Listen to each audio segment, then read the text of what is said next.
امام مہدی علیہ السلام کے ظہور سے پہلے ترکی قسطنطنیہ مسلمانوں کے ہاتھوں سے نکل جائے گا،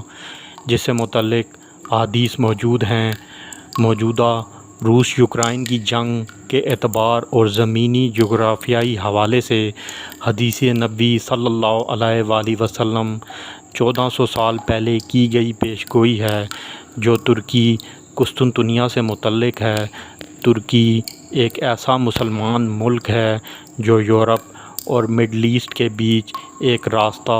اور مڈل ایسٹ کے لیے حفاظتی دیوار کی حیثیت رکھنے کے ساتھ نیٹو کا اتحادی ملک ہے، اور ترکی میں نیٹو کے اڈے موجود ہیں۔ رشیا یوکرائن کی طویل دورانیے کی جنگ میں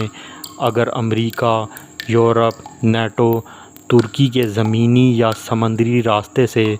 روس پر حملے کے لیے ترکی کو استعمال کرنے کی خواہش ظاہر کرتے ہیں، تو ترکی کے لیے ایسا کرنا خطرے سے خالی نہیں۔ جارجیا اور ارمینیا رقبے کے اعتبار سے دو چھوٹے ملک روس اور ترکی کے بارڈر کے درمیان موجود ہیں، لہٰذا ترکی سے روس پر میڈیم رینج میزائلوں کے ذریعے زمینی اور فضائی حملہ کرنا مشکل نہیں۔ بصورت دیگر سمندر کے راستے بھی حملہ کرنا مشکل نہیں۔ یہاں پر دیکھنا یہ ہے کہ جارجیا اور ارمینیا کے ساتھ چیچنیا کی ریاست موجود ہے، جو روس کا حصہ ہے، اور چیچن مسلمان فوج روس کے لیے لڑنے والی اتحادی فوج ہے۔ تو کیا ترک مسلمان فوج نیٹو کے ساتھ مل کر چیچن مسلمان فوج سے جنگ کرے گی؟ اگر ایسا ہوا تو روس کی طرف سے ترکی پر بھی یوکرائن کی طرح جنگ مسلط ہو جائے گی، اور حقیقت تو یہ ہے کہ امریکہ، یورپ، نیٹو اور اسرائیل ترکی کو تباہی میں دھکیلنا چاہتے ہیں، کیونکہ ترکی مڈل ایسٹ کے لیے حفاظتی دیوار ہے۔ مزید یہ کہ امریکہ، یورپ، نیٹو، اسرائیل جو مسلمانوں کے لیے مذہبی حوالے سے کفار ہیں، اسلام سے دشمنی کے زیر اثر مڈل ایسٹ کی بھی تباہی چاہتے ہیں، تاکہ اسرائیل بآسانی فلسطین میں اپنے عزائم پورے کر سکے۔ ان تمام حالات کے پس پردہ